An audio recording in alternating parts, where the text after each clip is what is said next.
పరమేశ్వర స్వరూపైన సభకు నమస్కారం. సాధారణంగా మనం భగవంతుడి ముందు నిలబడినప్పుడు ప్రార్థనగా ఒక శ్లోకాన్ని చెప్తూ ఉంటాం. త్వమేవ మాతా చ పితా త్వమేవ, త్వమేవ బంధుస్య సఖా త్వమేవ, త్వమేవ విద్యా ద్రవిణం త్వమేవ, త్వమేవ సర్వం మమ దేవదేవ అంటుంటాం.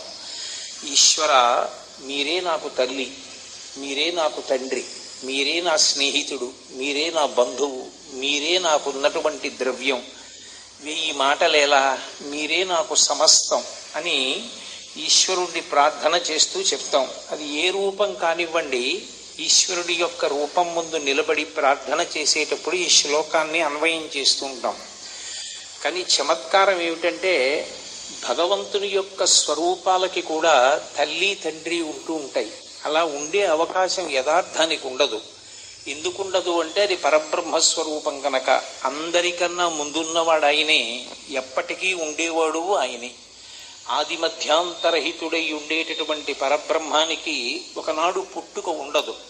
పుట్టుక ఉండదు కాబట్టి గిట్టుట అన్న మాట కూడా అన్వయం కాదు. ఈ రెండూ ఉండవు కాబట్టి ఆయనకి తల్లి తండ్రి అనేటటువంటి మాటలు అన్వయం అయ్యే అవకాశం అసలు ఉండదు. ఒక తల్లికి తండ్రికి జన్మించడం అనేటటువంటి లక్షణం ఆయనకి ఉండవలసిన అవసరం లేనివాడు కనుక ఆయనకి తోబుట్టువులనేటటువంటి మాట కూడా అన్వయం కాదు. కానీ చమత్కారం ఏమిటంటే, ఒక్కొక్కసారి ప్రవర చెప్తూ ఉంటాం మనం వివాహంలోనూ. అక్కడ అలా ప్రవర చెప్పినట్టే భగవంతుని యందు కూడా బంధుత్వములు ఆరోపింపబడతాయి. శ్రీ మహాగణపతిని గురించి చెప్పినప్పుడు ఒక చిత్రమైనటువంటి శ్లోకం ఒకదాన్ని చెప్తారు. మాతామహ మహాశైలం మహస్తాత్ అపితామహం కారణం జగతాం వందే కంఠాదు పరివారణం అని ఆ శ్లోకం.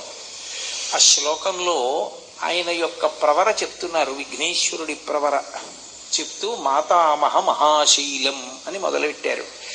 అసలు ఎప్పుడైనా ప్రవర చెప్తే ఎటువైపు నుంచి చెప్పాలి అంటే, తండ్రి వైపు నుంచి చెప్పాలి. ఫలానా వారి యొక్క ముని మనవడు, ఫలానా వారి యొక్క మనవడు, ఫలానా వారి యొక్క కుమారుడు అని చెప్తాం.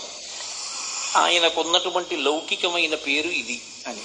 కానీ మహాగణపతి దగ్గరికి వచ్చేటప్పటికీ తాతగారు, ముత్తాతగారు, తండ్రి గారు, ఇది చెప్పడానికి సమన్వయం కుదరదు. ఎందుకు కుదరలేదో తర్వాత చెప్పారు. మొట్టమొదట మాత్రం శ్లోకాన్ని చాలా చమత్కారంగా ప్రారంభం చేశారు. మాతామహ మహాశైలం అని మొదలుపెట్టారు. మాతామహుడు మహాశైలము. మాతామహుడు అన్న మాటకు అర్థం ఏమిటంటే తాతగారు. ఎటువైపు తాతగారు? తల్లి వైపు నుంచి ఉన్నటువంటి తాతగారు, అంటే తల్లి యొక్క తండ్రి గారు. అసలు ప్రవర ఎటువైపు నుంచి చెప్పాలి? తండ్రి గారి దగ్గర నుంచి తండ్రి గారి తండ్రి గారు, అంటే ముత్తాతతో మొదలు పెట్టాలి. పోని తండ్రి వైపు మొదలు పెట్టలేదు అని పోని ఉపేక్షిద్దామా అంటే, తల్లి వైపు మొదలుపెట్టి కూడా విఘ్నేశ్వరుడు యొక్క తల్లి గారి తండ్రి గారిని చెప్పారు. కానీ అసలు ఆయన ముత్తాత పేరు చెప్పలేదు. చెప్పకుండా ఒక విచిత్రమైనటువంటి ప్రవరతో ప్రారంభం చేశారు శ్లోకాన్ని.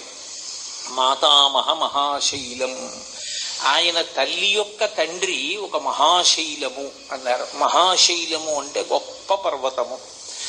ఎవరు ఆయన తల్లి యొక్క తండ్రి? ఆయన యొక్క తల్లికి తండ్రి అని చెప్పినప్పుడు తొందరపడిపోయి గబుక్కుని పార్వతీదేవి తండ్రి ఈయన అని చెప్పడం సాధ్యం కాదు.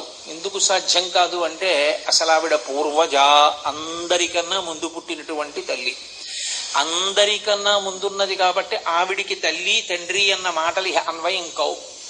పోని అప్పుడప్పుడు ఆవిడ నువ్వు నాకు కుమార్తెగా జన్మించాలని కోరుకున్నటువంటి వాళ్ళని అనుగ్రహించడానికి వాళ్ళకి కుమార్తెగా వచ్చింది. దక్షిణ దేశంలో మధురలో ఉండేటటువంటి మీనాక్షీదేవి మలయధ్వజుడనేటటువంటి రాజుకి కుమార్తెగా వచ్చింది. అలాగే కాత్యాయని అన్న పేరుతో కాత్యాయనునకు కుమార్తెగా వచ్చింది. అలాగే ఒకానొకప్పుడు పర్వతరాజపుత్రి పార్వతి అన్న పేరుతో వచ్చింది. ఇక్కడ చెప్తున్నటువంటి తండ్రి మహాశైలం, గొప్ప పర్వతము అంటున్నారు. అంటే పార్వతీదేవి యొక్క అంశని, పార్వతీదేవి యొక్క అవతారాన్ని ప్రస్తావన చేస్తున్నారు అన్నది సుస్పష్టం. ఆమె యొక్క తండ్రి మహాశైలం హిమగిరి, హిమవంతుడు. ఏమిటి హిమవంతుని యొక్క గొప్పతనం అంటే, హిమవంతుడు ఇది నా గొప్పతనం అని ఎక్కడా చెప్పుకున్నట్టుగా మీకు పురాణాల్లో కనపడదు. నేను ఇంత గొప్పవాణ్ణి, మిగిలిన పర్వతాల కన్నా ఇదిగో నా యందు ఈ ప్రత్యేకమైన విశేషములు అన్వయమవుతాయన్న మాట ఆయనే చెప్పాడనడానికి ప్రబలమైన సాక్ష్యములు మీకు పురాణ వాంగ్మయమునందు కనపడవు. మరి మహాశైలం అన్న మాట ఎందుకు అనవలసి వచ్చింది? ఆ హిమవంతుని యొక్క భార్య అయిన మేనకాదేవి తన కడుపున పార్వతీదేవి పుట్టాలి అని గొప్ప నోములు నోచింది, వ్రతాలు పట్టి ఆమె సువాసిని పూజలు చేసింది చాలా కాలం పాటు. ఆమె సువాసిని పూజలు చేస్తే సంతసించినటువంటి పార్వతీదేవి ఆమెకు ప్రత్యక్షమై, నీకొక వరం ఇస్తున్నాను, నేను నీ కడుపున పుడతాను అంది. నేను పుట్టడమే కాదు, నీకు 9 కుమారులను కూడా ఇస్తున్నానంది. అందుకే మైనాకుడు హిమవంతుడికి కుమారుడిగా వచ్చాడు. నేను నీ కడుపున పుడుతున్నానంది. సీతాదేవి అవతారంలో అయితే ఈమెయే పరబ్రహ్మస్వరూపిణి, ఈమెయే లక్ష్మి అని వాళ్ళకి తెలియదు. ఏమో ఈ పిల్ల ఇలా మాకు దొరికిందనుకున్నారు. కానీ పార్వతీదేవి అవతారంలో అలా కాదు. ఆవిడ ముందే ప్రత్యక్షమై ఒక మాట చెప్పింది, నేను నీ కడుపున పుడుతున్నాను అని చెప్పింది. చెప్పి కుమార్తెగా వచ్చింది. కాబట్టి మాతామహ మహాశైలం. ఆ పార్వతీదేవి యొక్క తండ్రి హిమవంతుడు. హిమవంతుడు చేసుకున్నటువంటి అదృష్టం ఏమి అంటే, పార్వతీదేవి యొక్క తల్లిగారైనటువంటి మేనకాదేవి చేసినటువంటి పూజల వలన, ఆమె చేసినటువంటి తపస్సు వలన ఆమెకి కుమార్తెగా పార్వతీదేవి రావాలి కనుక ఆమె భర్త అయినటువంటి హిమవంతునకు కూడా కుమార్తెగానే రావాలి, తప్పదు. దంపతులకు కుమార్తెగా రావాలి. సాధారణంగా లోకంలో ఏమవుతుందంటే, భర్త యొక్క పుణ్యాన్ని అనుసరించి భార్య సంతానాన్ని పొందుతూ ఉంటుంది. కానీ ఇక్కడేమైందంటే, మేనకాదేవి చేసినటువంటి నోముల యొక్క ఫలితంగా హిమవంతునికి కుమార్తెగా పార్వతీదేవి వచ్చింది. వచ్చినటువంటిది ఎవరు? సమస్త లోకములను కన్న తల్లి. అటువంటి తల్లి ఒక పర్వతానికి కుమార్తెగా వచ్చింది. పర్వతానికి మనుష్యకాంత పుట్టేటటువంటి అవకాశం ఉంటుందా? అసలు ఉండనే ఉండదు. ఒకవేళ పుట్టినా ఏదో లౌకికంగా కొంతకాలం అలా ఉన్న శాశ్వతమైనటువంటి కీర్తిని గణింప చెయ్యగలిగినటువంటి తల్లి ఆవిర్భవించడం అసలు కుదరదు. కానీ హిమవంతుని యొక్క అదృష్టం ఒకటి ఉన్నది. ఏమిటి? అందుకని మహాశైలం అని పిలుస్తున్నారు. ఏమిటి హిమవంతుని యొక్క గొప్ప అదృష్టం అంటే, లోకంలో ఎవ్వరైనా సరే పార్వతీదేవి దగ్గరికి వెళ్ళినప్పుడు కేవలం కుమారుడిగా మాత్రమే నిలబడాలి. ఏ పురుషుడైనా అమ్మవారి మ్రోల నిలబడినప్పుడు నేను పురుషుడనన్న భావనతో నిలబడితే ఆమె కన్నులు ఇరుపెక్కుతాయని చెప్పారు శంకరాచార్యుల వారు. శివే శృంగారార్ధ్ర తదితర జనే కుత్సనపరా అన్నారు. నేను కూడా పురుషుణ్ణి అన్న భావనతో, మగవాణ్ణి అన్న భావనతో ఎవరైనా అమ్మవారి ముందుకెడితే ఆమె కన్ను ఎరుపెక్కుతుంది. మరి ఆమె ముందు ఎలా నించోవాలి? అమ్మా నేను నీ కుమారుడనన్న భావనతో మాత్రమే నించోవలసి ఉంటుంది. అందరూ అమ్మా నేను నీ కుమారుడను అని నించుంటారు. నువ్వు మాకు అమ్మా అని పిలుస్తారు. అమ్మా అని అమ్మవారిని పిలిచేటప్పుడు దంపతులు ఇద్దరు వెళ్ళి పిలిచినా ఏదో మగవాడు అమ్మా అని పిలిచి తీరాలి కాబట్టి, అమ్మా అని అంటున్నాను కాబట్టి నువ్వు అత్తాను అనడానికి అవకాశమే ఉండదు. భార్య కాని భర్త కాని ఇద్దరూ అమ్మవారి మ్రోల నిలబడినప్పుడు అమ్మా అనే పిలవాలి ఇద్దరూ కూడా. అందరూ అమ్మా అని ఏ తల్లిని పిలుస్తారో ఆ తల్లిని బిడ్డ అని పిలిచాడు హిమవంతుడు. ఇది లోకంలో అద్భుతమైనటువంటి పుణ్యం. ఆయన మాత్రమే చేసుకున్నటువంటి పుణ్యం. ఆమె అన్నపూర్ణగా పిపీలికాది పర్యంతానికి అన్నం పెడుతుంది. అందరికీ అన్నం పెట్టేటటువంటి అమ్మవారిని అమ్మ నువ్వు అన్నం తినమ్మా అని గడ్డం పట్టుకుని బతిమాలాడు. అందుకే శంకరాచార్యుల వారంతటి వారు సౌందర్యలహరిలో బహుశః అంత మురిసిపోయి శ్లోకంలో ఒక పాదాన్ని ప్రత్యేకంగా కేటాయించారు శంకర భగవత్పాదులు. ఒక అక్షరం చెప్పడం అంటే ఎంతో గొప్ప. అటువంటిది హిమవంతుడి గురించి ఒక పాదాన్ని చెప్పారు. కరాగ్రేణ స్పృష్టం తుహినగిరినా వత్సలతయా గిరీశే నోదస్తం ముహురధర పానాపులతయా కరగ్రాహ్యం శంభో ముఖముఖర వృంతం గిరిసుతే కథంకారం భ్రూమస్తవ చుబుకం ఔపమ్యరహితం అన్నారు. అమ్మ నీ చుబుకం అంటే నీ గడ్డం ఉందే, ఆ గడ్డం ఔపమ్యరహితం, దానికి ఉపమానం వెయ్యడం కుదరదమ్మా అన్నారు. ఎందుకు వెయ్యలేరట? కరాగ్రేణ స్పృష్టం తుహినగిరినా వత్సలతయా, వాత్సల్యంతో ఈమె నా కూతురు అనేటటువంటి భావన చేత హిమవంతుడు వెళ్ళి పార్వతీదేవి యొక్క గడ్డాన్ని పట్టుకుని, అమ్మా పార్వతి అన్నం తినమ్మా, అమ్మ పార్వతి అలా పరుగులు ఎత్తకు కింద పడిపోతావు, అమ్మా పార్వతి అంతసేపు ఆటలాడుకు పడుకో అని ఆ గడ్డం పట్టుకుని బతిమాలాడు. అందరూ అమ్మా అమ్మా అమ్మా అని వరాలు అడిగితే ఒక్క హిమవంతుడు మాత్రం ఆవిడ గడ్డం పట్టుకుని నా కూతురు అని ఆమెకి తాను పరిపాలకుడనని, ఆమె యోగక్షేమములను తాను చూడవలసిన వాడినని పొంగిపోయి ఒక తండ్రిగా నిలబడడానికి అవకాశం ఇచ్చి పలకరించడానికి అనువిచ్చినటువంటి గడ్డం ఆ గడ్డం పట్టుకుని బతిమాలాడు. పరమశివుడంతటి వాడు అమ్మవారి గడ్డం పట్టుకుని ముఖాన్ని పైకెత్తి తమకంతో ఆ ముఖంలోకి చూస్తాట. అమ్మా అంత గొప్ప గడ్డం అమ్మా, నీ గడ్డం దానికి ఉపమానం చెప్పడం ఎవరికి సాధ్యమమ్మా అన్నారు శంకరాచార్యుల వారు. అంటే హిమవంతుడు పొందిన అదృష్టమేమి, ఎందుకు మహాశైలమయ్యాడు అంటే అసలు లోకంలో అందరూ అమ్మ అని పిలిచినటువంటి పిల్లని అమ్మాయి అని పిలిచాడు. అసలు పోతన గారు అయితే వీరభద్ర విజయంలో ఒక మాట అనిపించారు హిమవంతుడి చేత. గిరిలలో ననొక్క గిరినైన నా పేరు వెలయ చేసి తిట్లు జలజనయన, నీకు తండ్రినైతి నాకింత చాలదే ఇది మహాద్భుతంబు ఇందువదన అన్నాడు. లోకంలో నువ్వు నాకు కూతురు అయ్యావమ్మా, నా అదృష్టం నీలాంటి కూతురు ఉందంటారు. హిమవంతుడు అలా అనలేదు. గిరులలో ననొక్క గిరినైన నా పేరు వెలయ చేసి తిట్లు జలజనయన, ఓ తామర పువ్వుల వంటి కన్నులున్నటువంటి పార్వతి, నీకు నేను తండ్రినయ్యాను. నీకు తండ్రి అవడం సాధ్యమా? ఎందుకు సాధ్యం కాదు? అసలు ఆమెకి జన్మ లేదు, ఆమె జన్మ ఎత్తవలసిన అవసరం లేదు, ఆవిడ పుట్టదు.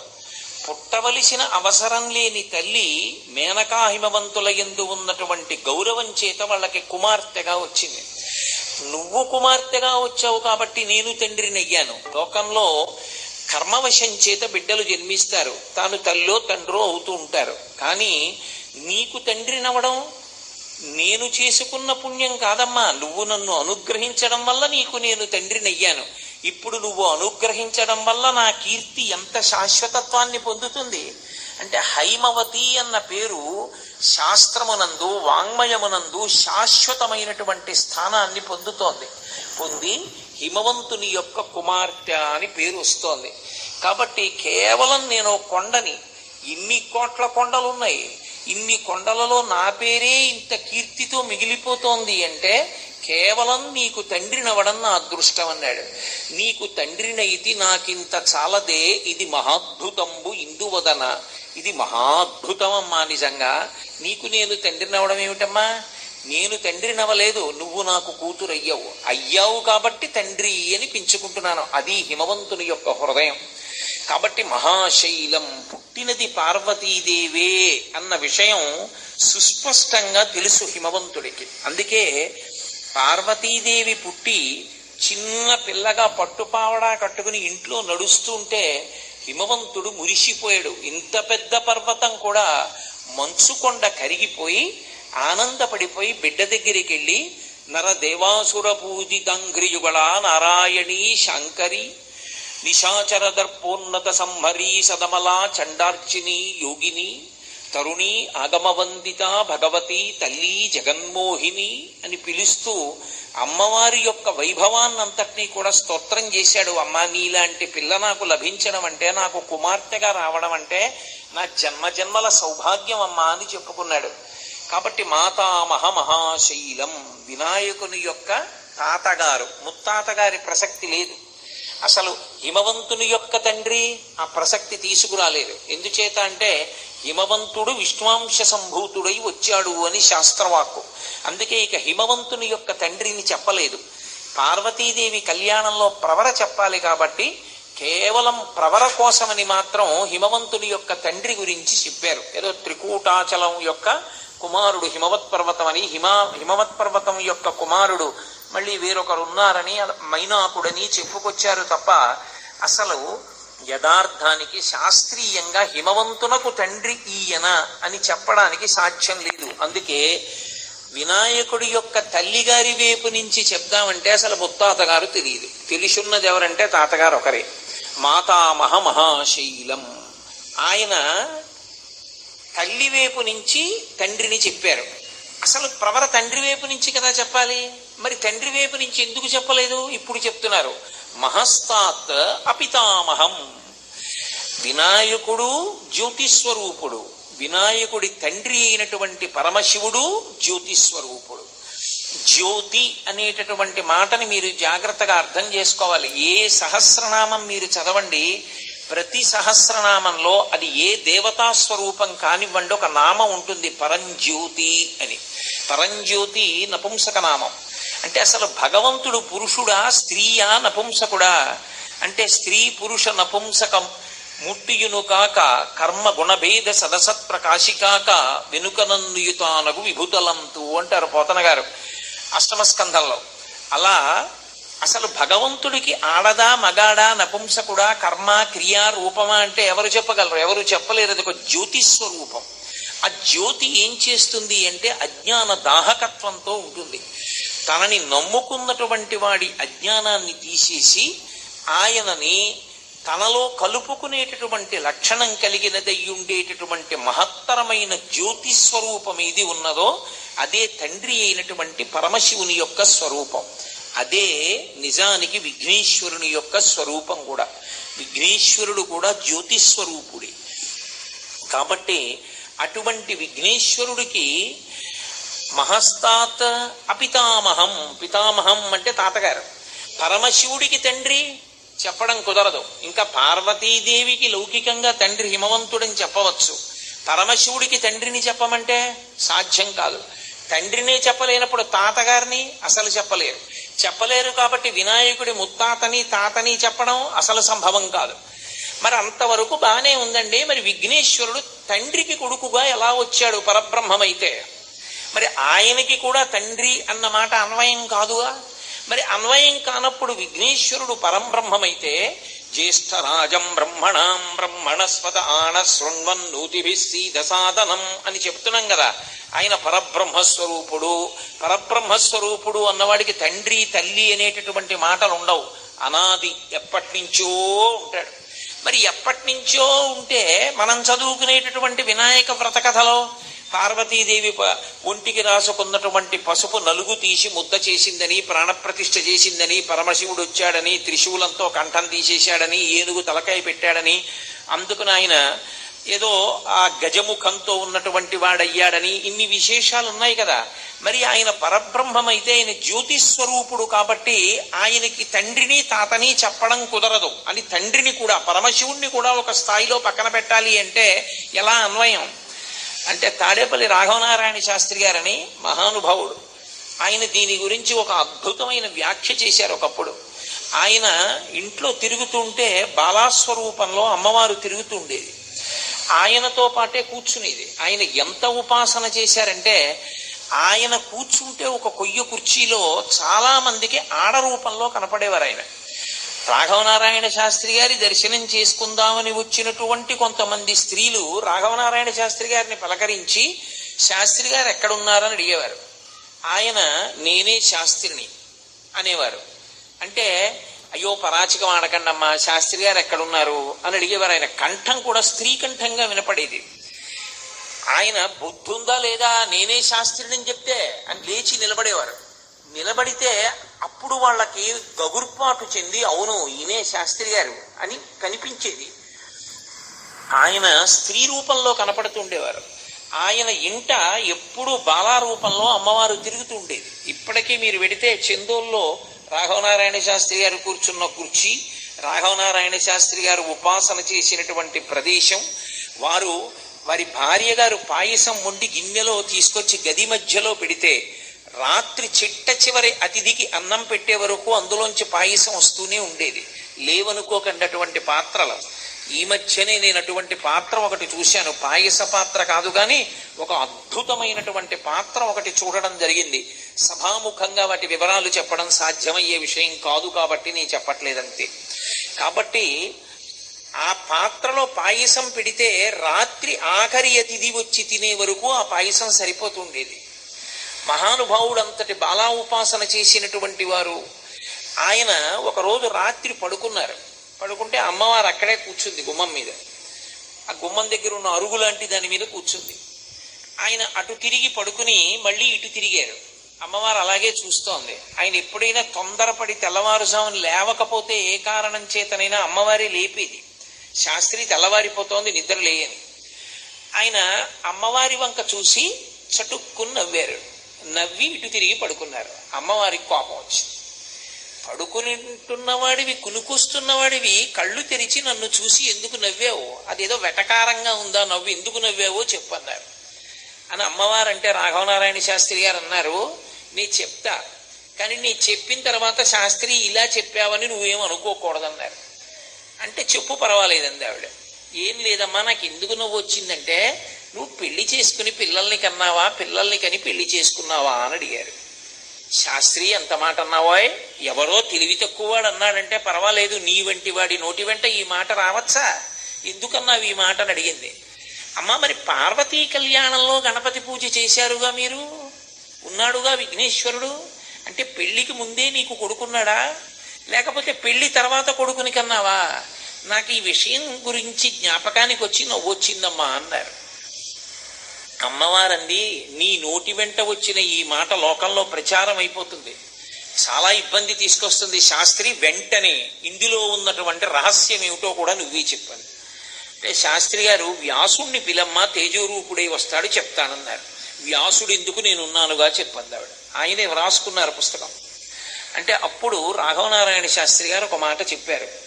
విఘ్నేశ్వరుడు అనేకమైనటువంటి రూపాలని అవతారంగా తీసుకున్నాడు. అవతారము అంటే క్రిందికి దిగి వచ్చుట అని. అనేకమైనటువంటి ప్రయోజనాల కోసం అనేక రూపాలని తీసుకున్నాడు. అసలు యథార్థానికి ఆయన ఎప్పుడున్నాడు అంటే, పరమశివుడు ఎప్పుడున్నాడో విఘ్నేశ్వరుడు కూడా అప్పుడే ఉన్నాడు. ఎందుకున్నాడు అంటే ఒక్కటే కారణం. విఘ్నేశ్వరుడికి స్థానం ఏది అంటే మూలాధార చక్రం. ఎవరి మూలాధార చక్రంలో ఉంటాడు ఆయన? పరమశివుని యొక్క మూలాధార చక్రంలో ఉంటాడు. అంటే పైనుంచి కింది వరకు ఉండేటటువంటి వెన్నుపాములో కింద ఉన్నటువంటి చక్రంలో గణపతి ఉంటారు. అంటే పరమశివుడు ఎప్పుడున్నాడని మీరు అనుకుంటున్నారో అప్పుడే గణపతి కూడా ఉన్నారు. అప్పుడే ఉన్నటువంటి గణపతి, అప్పుడే ఉన్నటువంటి వినాయకుడు అనేకమైనటువంటి రూపములను స్వీకరించాడు. ఎందుకు స్వీకరించాడు అంటే ఒక్కొక్కసారి ఒక్కొక్క ప్రయోజనాన్ని లోకానికి సాధించి పెట్టడం కోసం ఆయన వచ్చాడు. కాబట్టి మహస్తాత్, నువ్వు ఒక జ్యోతిస్వరూపుడివి, అనాదిగా ఉన్నటువంటి వాడివి, వాళ్ళ కొత్తగా వచ్చినటువంటి వాడివి కావు. నువ్వు జ్యోతిస్వరూపుడవు, నీ తండ్రి జ్యోతిస్వరూపుడు. ఇక మీకు మళ్ళీ తల్లిదండ్రులు ఎవరు చెప్పగలరు? ఏదో లౌకికంగా కొంతవరకు నువ్వు పార్వతీ పరమేశ్వరుల కడుపున వినాయకుడన్న పేరుతో వచ్చిన వాడవు కనుక నీ తండ్రి పరమశివుడని కొంతవరకు నిర్ధారించడం సాధ్యం అవుతుందేమో, కానీ పరమశివుని యొక్క తండ్రిని చెప్పడం ఎవరికీ సాధ్యం కాదు. అసలు అది సంభవం అయ్యే విషయమే కాదు. ఇంకా ఒక మాట అనొచ్చు, శివుడు ఎప్పుడున్నాడో అప్పుడే ఆయన మూలాధార చక్రంలో అన్న మాట అనొచ్చు. శివుడి తల్లిదండ్రులు అసలు ఆ మాట అన్వయం కానే కాదు. అందుకే మీరు శివమహాపురాణం జరిగితే పార్వతీ కళ్యాణం జరుగుతున్నప్పుడు పార్వతీదేవి యొక్క ప్రవర చెప్పగలిగారు, కానీ పరమశివుడి యొక్క ప్రవర చెప్పడం కుదరలేదు. కుదరకపోతే బ్రహ్మస్థానంలో కూర్చున్నవాడు సాక్షాత్తు చతుర్ముఖ బ్రహ్మగారే కూర్చున్నారు. ఆయనకే పరమశివుడి యొక్క తండ్రి ఎవరో అర్థం కాక హిమవంతుడి వంక తిరిగి అడిగాడు, కన్యాదానం చేస్తున్నావు కదా, నువ్వు కనుక్కొని ఉండాలి కదా, ఆయన తల్లిదండ్రులు ఎవరో, ఆయన తండ్రి ఎవరో చెప్పన్నాడు. ప్రవర చెప్తానని. ఏమో నాకేం తెలుసు, నాకు కూడా తెలియదు పరమశివుడి తండ్రి ఎవరో అన్నారు. శ్రీ మహావిష్ణువుని అడిగారు. ఏమో నాకన్నా ముందు నుంచి ఉన్నవాడైనా నాకెక్కడ తెలుస్తుంది, నాకు తెలియదు అన్నాడు.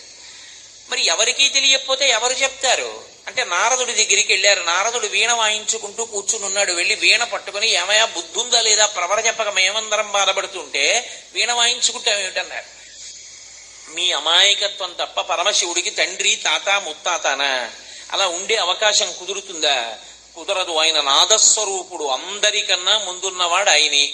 అందుకే ఆయనకి ప్రవర చెప్పాలంటే సాధ్యం కాదు. కాబట్టి ఇంకా ఒక్కటే పని చెయ్యాలి, ఆయనకున్నటువంటి నామాలే తీసి ఆ నామాలలోనే కొన్ని నామాలు ముత్తాతని తాతని తండ్రిని చెప్పాలి తప్ప కొత్తగా ఆయనకి తాతని తండ్రిని తీసుకురావడం ఎవరికీ సాధ్యం కాదన్నారు. మరి ప్రవర చెప్పేటప్పుడు గోత్రం, అందుకే నిర్గుణ, నిరంజన, నిర్వికల్ప, నిరాఖ్యాత, నిరామయ, పంచారుషేయ ప్రవరాన్విత పరమశివ గోత్రస్య అని చెప్పారు. అసలు పరమశివ గోత్రంలో ఉన్నటువంటి ఋషులు ఎవరు అంటే నిర్గుణ స్వరూపాల్ని 5 చెప్పారు. చెప్పి ఇటువంటి పంచారుషేయ ప్రవరాన్విత పరమశివ గోత్రస్య పరమశివ శర్మణో నప్త్రే, పరమశివుడు అనబడేటటువంటి ఆయన ఈ పిల్లవాడికి ముత్తాత. ఎవరా పరమశివుడు? పెళ్లి కొడుకే, అంతకన్నా చెప్పడానికి అవకాశం లేదు. అందుకని పరమశివ శర్మణో నప్త్రే. బాగుంది, ఆయన ముత్తాత గారు పరమశివుడు. తర్వాత మరి తాతగారెవరు అంటే తాతగారెవరు అనేటప్పటికన్నారు సదాశివ శర్మణ పౌత్రాయ, సదాశివుని యొక్క పౌత్రుడు. సదాశివుడు ఎవరు? సదాశివుడు ఒకడు, పరమశివుడు ఒకడు, ఇన్ని ఉండవు, ఆయనే. కాబట్టి ఇంకో పేరు మార్చారు, సదాశివ శర్మణ పౌత్రాయ. మరి ఎవరబ్బాయి? విశ్వనాథ శర్మణ పుత్రాయ, విశ్వనాథ శర్మ గారి యొక్క పుత్రుడు. మరి ఈ అబ్బాయి పేరేమిటి? అఖిలాండ కోటి బ్రహ్మాండ నాయకాయ, తత్వాతీతాయ, ఆది మధ్యాంతరహితాయ, కైలాసపుర నివాసాయ అని చిట్ట చివరికి వచ్చేటప్పటికి శ్రీ విశ్వేశ్వర శర్మణే వరాయ అన్నారు. విశ్వేశ్వర శర్మ అనపరేటటువంటి పేరు కలిగినటువంటి వరుడు అన్నారు. నిజంగా అసలు ఆయన పేర్లే తీసుకెళ్లి ముందుకి ముత్తాత, తాత, తండ్రి అని తీసుకురావాలి తప్ప ఆయనకి ముత్తాత, తాత, తండ్రి లౌకికంగా ఉండే అవకాశం ఉందా? లేనే లేదు. ఆయన జ్యోతిస్వరూపుడు. ఆయన ఎలా జ్యోతిస్వరూపుడో విఘ్నేశ్వరుడు కూడా అలాగే జ్యోతిస్వరూపుడు. పరమశివ గోత్రంలో ఉన్నటువంటి ఋషులు ఎవరు అంటే నిర్గుణ స్వరూపాల్ని 5 చెప్పారు.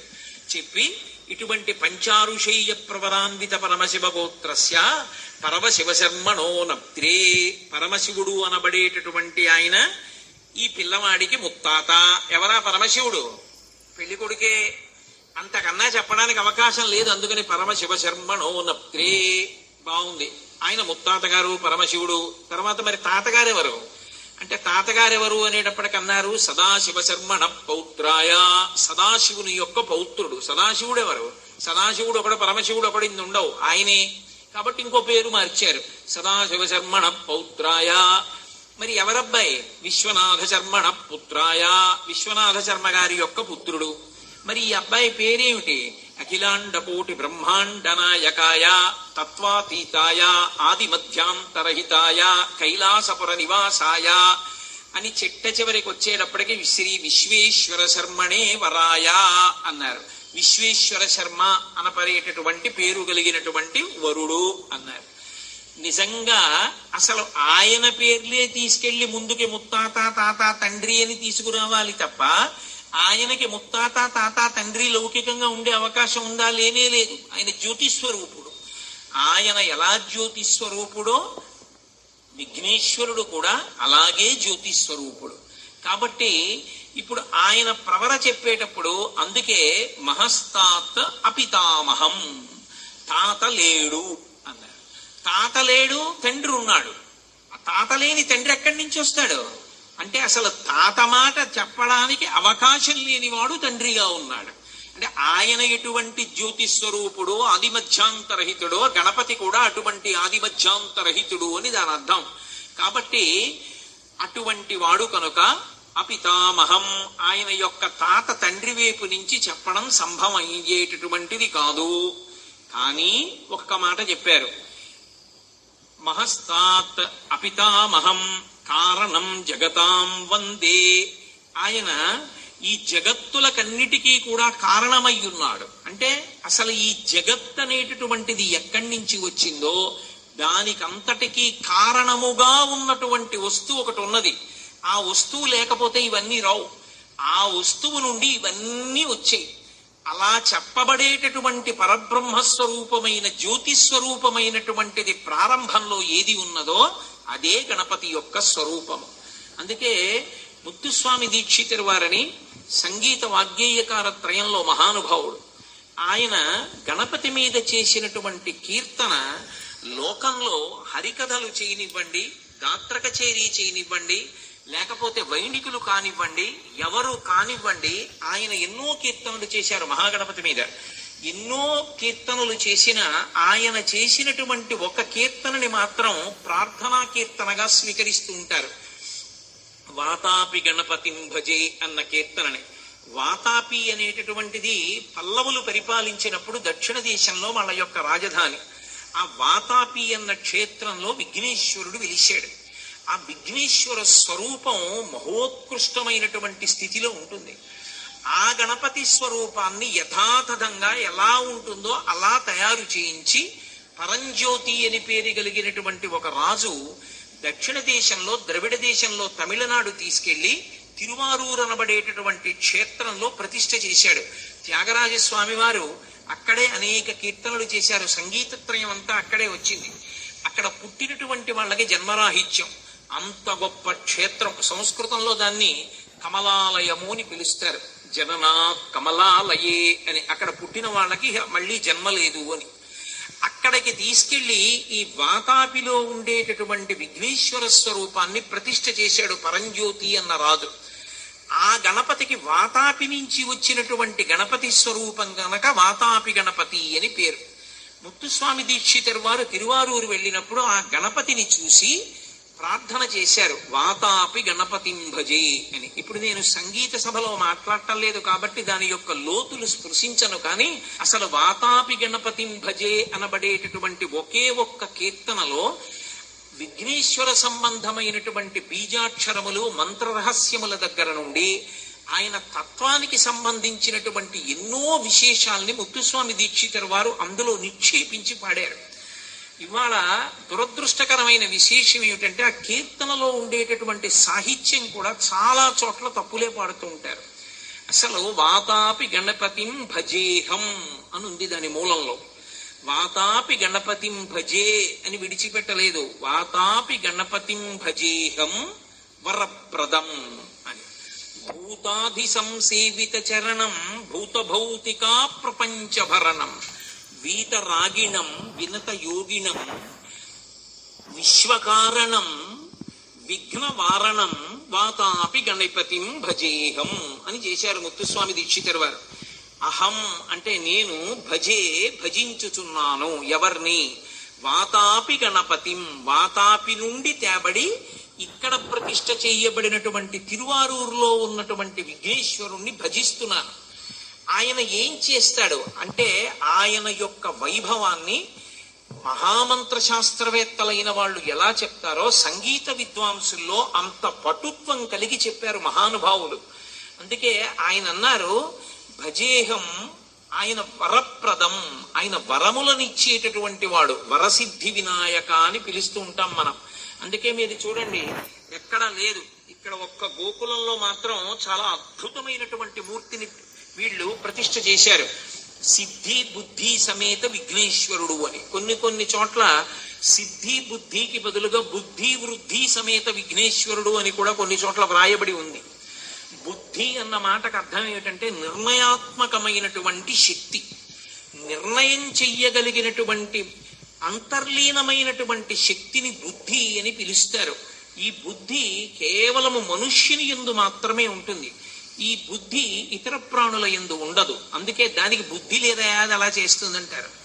మనసు ఏదో ఒక కోరికని, ఏదో ఒక సంకల్పాన్ని చెప్తూనే ఉంటుంది. అసలు మనస్సు అన్న మాటకు అర్థం ఏమిటంటే సంకల్ప వికల్ప సంఘాతము అని. అది సంకల్పం చేస్తుంది, వికల్పం చేస్తుంది, వదిలిపెట్టేస్తుంది. అది ప్రశాంతంగా ఉండదు, అదొక కోతి లాంటిది. ఏదో ఒక ఆలోచన తీసుకొచ్చి పెడుతూ ఉంటుంది. పెట్టిన ప్రతి ఆలోచనని అమలు చెయ్యాలి అని ఉండదు.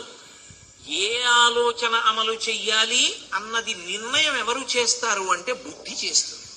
ఆ బుద్ధి దేవతల యొక్క అనుగ్రహంతో నింపబడి ఉన్నంత కాలం భగవంతుడి వైపుకి ధర్మం వైపుకి నడుస్తుంది.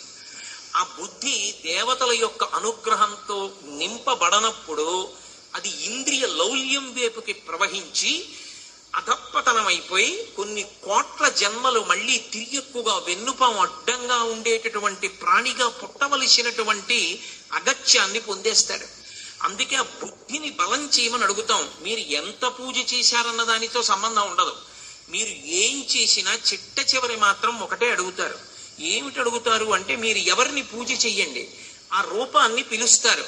ఏదో దుర్గమ్మని పూజ చేశారనుకోండి, కాత్యాయనాయ విద్మహే కన్యకుమారి ధీమహి తన్నో దుర్భి ప్రచోదయాత్. మా బుద్ధులను ప్రచోదనము చేయుగాక, ప్రచోదనము చేయుగాక, ప్రచోదనము చేయుగాక. ఏ పూజ చేయండి చిట్ట చివర లఘుగాయత్రితో పూర్తవుతుంది. లఘుగాయత్రి వేదప్రోక్తము. ఏ దేవతా స్వరూపాలు ఆరాధనీయములో దానికి లఘుగాయత్రి వేదం చెప్తుంది. ఆ లఘుగాయత్రితోటి పూర్తి చేస్తాం. అంటే ప్రచోదయాత్ అంటే నా బుద్ధి ప్రేరేపింపబడుగాక, నా బుద్ధి నిశ్చయించేస్తుంది కాబట్టి మనసు చెప్పిన ప్రతి ఆలోచనని అంగీకరించకుండుగాక. ఏది నన్ను భగవంతుడి వైపుకి తీసుకెడుతుందో ఆ నిర్ణయాన్నే బుద్ధి చేసే బలాన్ని పొందుగాక. ఎందుకని మనసు ఇంద్రియముల యొక్క లౌల్యం వైపుకి ఆలోచనలు తీసుకొస్తుంది. వాడి సౌమ్యం పోయింది, ఏదో ఉపన్యాసం చెప్తాడు, ఎందుకు లేదు, హాయిగా ఇంట్లో కూర్చుంటే చక్కగా టీవీలో మంచి ఏదో సీరియల్ వస్తోందంటుంది. కాదు కాదు, నేను అక్కడికి వెళ్ళవలసిందే, ఆ సభకి వెళ్ళాలి, భగవంతుడి గురించి వినాలి, విఘ్నేశ్వరుడి దర్శనం చెయ్యాలి, ఆ ప్రాంగణంలో కూర్చోవాలి గణపతి నవరాత్రులు అని మనసు చెప్పినది కాదని శరీరాన్ని దేవాలయానికి వెళ్ళేటట్టుగా నియంత్రణ చేసి నిర్ణయం చెయ్యగలిగినటువంటి అధికారము కలిగినటువంటి ప్రచోదన వ్యవస్థకు బుద్ధి అని పేరు.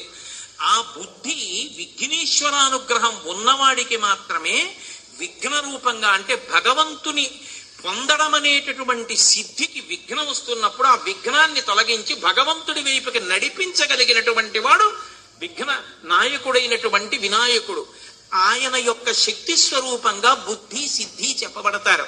మనకి ఎప్పుడైనా సరే ఆర్షధర్మంలో ఒక రహస్యం ఉంటుంది. దేవతల యొక్క భార్యని చెప్పినప్పుడు లౌకికంగా వాళ్ళు ఆడవాళ్ళు ఏదో భార్యాస్థానంలో కూర్చున్న వాళ్ళని మీరు అనుకోకూడదు. భార్య అన్న పేరుతో ఎప్పుడైనా చెప్తే పక్కన కూర్చున్నటువంటి పురుష స్వరూపంలో ఉన్నటువంటి దేవత యొక్క శక్తి అని గుర్తు. బ్రహ్మగారి యొక్క శక్తి సరస్వతి, అంటే విద్య, విజ్ఞానము ఆయన యొక్క శక్తి. ఎప్పుడు ఆయన వేదం చదువుతూ ఉంటాడు 4 ముఖాలతోటి. స్థితికారుడైన శ్రీ మహావిష్ణువు యొక్క శక్తి లక్ష్మి. అసలు లక్ష్మి లేని వాడు పరిపాలన ఏం చేస్తాడు? లక్ష్మిని ఇవ్వాలి, ఎవరినైనా శిక్షించాలనుకున్నప్పుడు తీసేయాలి. ఈ రెండూ తీయగలడు కాబట్టి విష్ణువు యొక్క శక్తి లక్ష్మి. సర్వలోకములను లయం చేసుకోవాలి, జ్ఞానం ఇచ్చి మోక్షం ఇవ్వాలి. ఇవి చెయ్యాలి కాబట్టి పటుత్వ శక్తి అయినటువంటి అమ్మవారు హ్రీంకార స్వరూపిణిగా హరుని యొక్క ఇల్లాలై ఉంటుంది. ఒకే ఆదిశక్తి 3 రూపాలతో ముగ్గురికి ఇల్లాలి రూపంలో ఉంటుంది. ఉండడానికి కారణం ఏమిటి అంటే అది వాళ్ళ వాళ్ళ యొక్క శక్తి స్వరూపాలు. శక్తి స్వరూపాల్ని స్త్రీ స్వరూపంగా మనకి చూపిస్తారు. అందుకే ఎప్పుడైనా మధ్యలో ఒక మూర్తి పురుష స్వరూపం ఉండి ఆయన భార్యలు ఉంటే చేతిలో తామర మొగ్గలు పట్టుకుని ఇద్దరూ కూడా మధ్యలో ఉన్న స్వామి వైపుకి తామర మొగ్గ పట్టుకుని ఒరుగుతారు. ఒరిగితే ఆయన ఇల్లాళ్ళు అని గుర్తది. సిద్ధి బుద్ధి ఇద్దరూ పక్కన కూర్చున్నట్లుగా పెట్టారు. నేను అందులో ఏం దోషం పట్టుకోవట్లేదు. అసలు ఇంత వైదికమైన మూర్తిని పెట్టారు, అదే 10,000. ఒక మూర్తిని ఉంచడము అంటే మన ఇష్టం వచ్చినట్టు పెట్టడానికి అర్హత మనకి లేదు. ఏదో కంప్యూటర్లో మిగిలిపోయిన వస్తువులు, అర్థం లేకుండా సముద్రపు ఒడ్డున దొరికినటువంటి గవ్వలు, లేకపోతే ఏదో దొరికినటువంటి మోటార్ సైకిల్ స్పేర్ పార్ట్లు, ఇలాంటివన్నీ తీసుకొచ్చి నేను గణపతి విగ్రహం చేస్తాను అంటే అది లోకంలో అశాంతిని నింపుతుంది. అటువంటి పనులు చేయకూడదు. తెలిసి తెలియని పనులన్నీ చేసి చాలా గొప్పగా చేశాం అనుకోకూడదు. ఉపాసన వేరు, నీ ఉండేటటువంటి తెలివితేటలు వేరు. భగవత్ స్వరూపాన్ని శాస్త్రాలు ఎలా చెప్పాయో ఏ పదార్థంతో చెయ్యాలో దాంతో మాత్రమే చెయ్యాలి తప్ప నీ ఇష్టం వచ్చిన పదార్థాలతో తీసుకొచ్చి భగవన్మూర్తులను ఏర్పాటు చెయ్యకూడదు. చాలా కాలం తర్వాత సిద్ధి బుద్ధి సమేత విఘ్నేశ్వర స్వరూపాన్ని ఇంత అందంగా ఇంత వైదికంగా ఇక్కడ ప్రతిష్ఠ చేశారు. ఆ సిద్ధి బుద్ధి ఇద్దరి యొక్క అనుగ్రహాన్ని మన యందు ప్రసరింప చెయ్యగలిగిన వాడెవరో ఆయన విఘ్నేశ్వరుడు. కాబట్టి అటువంటి విఘ్నేశ్వరుడు యొక్క తత్వమేమి అన్నది ముత్తుస్వామి దీక్షితుల వారు కీర్తనలో చెప్పారు. వాతాపి గణపతిం భజేహం, నేను ఆయనని కీర్తిస్తున్నాను. ఆయన ఏం చేస్తారు? వరప్రదం, ఆయన ఏ వరాలైనా ఇవ్వగలడు. ఆయన శక్తికి లోటు లేదు. ఇది ఇవ్వగలను ఇది ఇవ్వలేను అని అనేటటువంటి వాడు కాడు. ఆయన పూర్ణుడు, ఏదైనా ఇవ్వగలడు. అలా ఇవ్వగలిగినటువంటి వాడు కనుక వరప్రదం. భూతాధి సంసేవిత చరణం భూత భౌతిక ప్రపంచ భరణం. ఆయన భూతాధి సంసేవిత చరణం, ఎంత అద్భుతమైన మాట వేశారో పరబ్రహ్మతత్వంగా. భూతములు అన్న మాటకు అర్థం ఏంటంటే పంచమహాభూతములు, పృథివీ ఆపస్ తేజో వాయు ఆకాశములు. ఇవే బయట బ్రహ్మాండంగా ఉంటాయి. ఆ 5 ఇక్కడ పిండాండంగా ఉంటాయి. ఆ 5 లేకపోతే బ్రహ్మాండం కాదు, ఆ 5 లేకపోతే పిండాండం కాదు. ఈ 5 కూడా ఎవరి నుండి వచ్చాయి అంటే విఘ్నేశ్వరుడి నుండి వచ్చాయి. కాబట్టి భూతాధి సంసేవిత చరణం, ఆ 5 భూతములు కూడా ఆయన యొక్క పాదములకు నమస్కరించి పూజ చేస్తుంటాయి.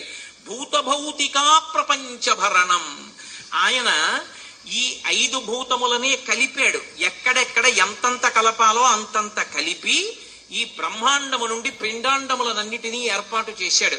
మీరు చూడండి, లోకంలో ఎన్ని ప్రాణులు ఉంటాయో ఒక్కొక్క ప్రాణిది ఒక్కొక్క లక్షణం. ఇన్ని భూతములను ఉత్పత్తి చేసిన వాడెవరు అంటే పరబ్రహ్మంగా విఘ్నేశ్వరుడే ఉత్పత్తి చేశాడు. అప్పుడు ఆయనే బ్రహ్మ, ఆయనే స్థితికారుడు, ఆయనే లయకారుడు. అందుకే ఆయన విఘ్ననాశకుడైనప్పటికీ కూడా ఆయనకి పేరు పెట్టినప్పుడు విష్ణువు పేరే పెట్టి పిలిచేశారు ఆ శ్లోకంలో. శుక్లాంబరధరం విష్ణుం శశివర్ణం చతుర్భుజం ప్రసన్నవదనం ధ్యాయేత్ సర్వ విఘ్నోపశాంతయేత్. స్థితికార లక్షణాన్ని చెప్తూ ఆయనే విష్ణువు సర్వవ్యాపకుడు, అంతటా నిండి ఉన్నవాడని చెప్పడం కోసమని విష్ణుం అన్న పేరుతో ఆయన్ని పిలిచారు. కాబట్టి భూతభౌతికా ప్రపంచభరణం, ఈ సమస్త భూతములతో కూడినటువంటి ఈ జగత్తంతా కూడా ఆయనకి ఒక ఆభరణము వంటిది. భూతభౌతికా ప్రపంచభరణం వీతరాగిణం, ఆయనకేమి రాగము ద్వేషము రెండూ లేవు. ఆయనకి ప్రత్యేకమైన ప్రేమ లేదు, ఆయనకి ప్రత్యేకమైన కోపము లేదు. అందుకే ఎప్పుడు ప్రసన్నవదనం, లోపల సంతోషంగా ఉంటాడు. కాబట్టే ఆయన ముఖం ఎప్పుడు ప్రసన్నంగా ఆనందంగా ఉంటుంది. అటువంటి వాడు కనుక భూతభౌతికా ప్రపంచభరణం వీతరాగిణం వినుత యోగినం, ఏ యోగులైనటువంటి వారు ఉంటారో అనేన యుజ్యతే ఇది యోగ అని పతంజలి యోగ శాస్త్ర భాష్యం. అన్నిటినీ కలిపి ఒకటిగా మార్చుకుంటున్నటువంటి యోగి ఎవరున్నాడో ఆ యోగి వచ్చి నమస్కరించినప్పుడు ఆ యోగి యొక్క కోర్కెలను తీర్చడమే తన యొక్క లక్షణంగా పెట్టుకున్నవాడెవరో వాడిని నేను భజేహం, భజించుచున్నాను. కాబట్టి వీతరాగిణం వినుత యోగినం విశ్వకారణం, అక్కడ వేశారు ఈ మాట. ఆయన ఈ విశ్వమునకంతటికీ కూడా ఆయనే కారణమయ్యున్నాడు. ఆయన లేనినాడు విశ్వము లేనే లేదు. అసలు యథార్థంగా చెప్పాలి అంటే ఆయనే విశ్వముగా కనపడుతున్నాడు. విశ్వముగా కనపడకపోతే ఆయనే గజాననుడై ఉన్నాడు. అందుకే మీరు చూడండి, విశ్వం అనేటటువంటిది శ్రీ మహావిష్ణువు యొక్క అసలు యథార్థంగా అది ఒక్కటే నామం ఆయనకి. మిగిలిన 999 దానికి వ్యాఖ్యానాలు. విశ్వం ఒక్కటే.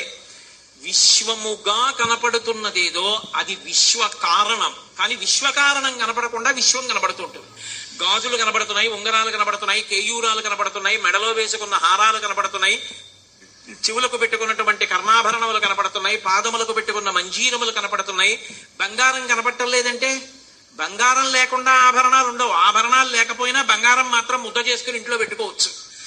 ఆభరణాలుగా కనపడుతున్నా అసలు ఆభరణాలకి కారణమైనటువంటి బంగారము లేనినాడు ఆభరణములు ఎలా రావో అలా ఈ విశ్వము విశ్వనాథుడైనటువంటి విశ్వకర్త అయినటువంటి విష్ణువైనటువంటి గణపతి లేనినాడు లేనే లేదు. కాబట్టి విశ్వకారణం విఘ్నవారణం. విఘ్నవారణం అంటే విఘ్నములను వారించేటటువంటి వాడు. విఘ్నము అన్న మాటకు అర్థం ఏమిటంటే కార్యహంతి, ఆ పని జరగకుండా చేసేస్తుంది. ఎవరు చేస్తారు? మనం చేసుకున్నటువంటి పాపమే మనకు అడ్డొచ్చి కార్యహంతిగా మారుతుంది. అంటే నేను పుణ్యకార్యం చేద్దాం అనుకున్నాను అనుకోండి, శ్రేయాంసి బహువిఘ్నాని అంటారు. ఓ మంచి పని చేద్దామంటే అది చెయ్యడానికి కావలసినటువంటి పుణ్యమేది వాడికి? గతంలో ఏదైనా పుణ్యం చేసి ఉంటే ఇప్పుడు చెయ్యగలడా పని? ఆ పుణ్యం లేనివాడు అక్కడ కూర్చునేది చెయ్యడం సాధ్యమయ్యేటటువంటిది కాదు. కాబట్టి ఆ పాపం తరువుకొస్తూ ఉంటుంది. తరువుకొచ్చేది అడ్డంగా నిలబడుతుంది. అడ్డంగా నిలబడి ఆ కార్యం చెయ్యనివ్వదు. ఆ కార్యం చెయ్యనివ్వకుండా పరిగెత్తుకొచ్చి అడ్డు నిలబడి కార్యాన్ని పాడు చేస్తున్నటువంటి పాపాన్ని పోగొట్టగలిగినటువంటి శక్తి ఎవరి యందు ఉంటుంది అంటే విఘ్నేశ్వరుడి యందు ఉంటుంది. అది ఎలా ఉంటుంది అంటే గరిక ఉంటుంది. గరిక అంటే నిలబడినటువంటిది కాదు, నిలబడితే దర్భ భూమి మీద పాకుతుంది. అసలు నిజానికి ఒక వ్యక్తి యొక్క వంశవృక్షం అంతా ఎక్కడుంటుంది అంటే గరికలోనే ఉంది అని చెప్పింది వేదం.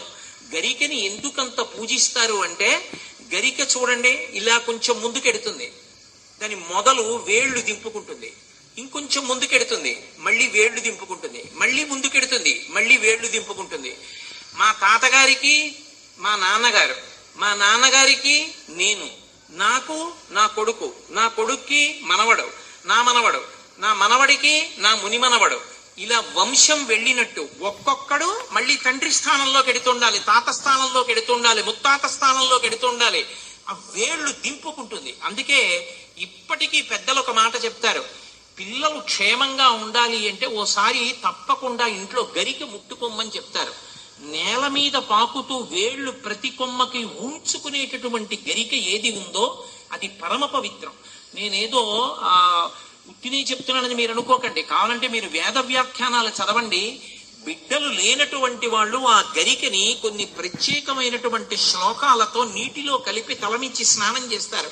స్నానం చేస్తే వాళ్ళకి సంతానం కలుగుతుంది. ఆ గరికకి ఒక లక్షణం ఉంటుంది, అది ఒక్కసారి చేతితో ముట్టుకుంటే చాలు, అది పాపాన్ని పోగొడుతుంది. పాపాన్ని పోగొట్టగలిగినటువంటి ఆ గరిక శక్తి విఘ్నేశ్వరుడి పాదాల మీద పడితే ఏ పాపం తరువుకొచ్చి మిమ్మల్ని కార్యం పూర్తిగా చెయ్యనివ్వకుండా విఘ్నమన్న పేరుతో వచ్చి కార్యహంతిగా మారుతోందో ఆ పాపాన్ని విరిచెయ్యగలిగినటువంటి శక్తి విఘ్నేశ్వరుడి పాదముల నుండి ఆ గరిక పోగులోకి ప్రవహిస్తుంది. దాన్ని తీసి తల మీద పెట్టుకున్నాం అనుకోండి, పెట్టుకున్నంత మాత్రం చేత పాపరాశి ధ్వంసం అవుతుంది. వెంట్రుకలున్న చోటే పాపములు పట్టి ఉంటాయి. ధ్వంసమైతే ఉత్తరే శుభకర్మణ్య విఘ్నమస్తు, తర్వాత చేసేటటువంటి శుభకర్మ యందు విఘ్నము రాకుండుగాక. విఘ్నేశ్వర ప్రసాదంగా గరిక పోగుని తీసి తల మీద పెట్టుకుంటే ప్రసాదంగా విఘ్నము పోయి మనం ఆ కార్యాన్ని చెయ్యగలుగుతాం. ఆయన పాదముల నుండి అటువంటి శక్తి స్రవిస్తూ ఉంటుంది. కాబట్టి విఘ్నవారణం అన్నారు ముత్తుస్వామి దీక్షితరు వారు. విఘ్నేశ్వర తత్వాన్ని ఎంత ఉపాసన చేశారో మహానుభావుడు. అందుకని విఘ్నవారణం ఆయన ఎటువంటి వాడు అంటే పురాకుంభ సంభవమునివరా ప్రపూజితం. పూర్వం కుంభ సంభవుడైనటువంటి వశిష్ఠుడు మొదలైనటువంటి మహర్షులు ఎవరున్నారో అటువంటి వారందరి చేత పూజింపబడినటువంటి పాదపద్మములు కలిగినటువంటి వాడు. పురాకుంభ సంభవమునివరా ప్రపూజితం త్రికోణ మధ్యగతం.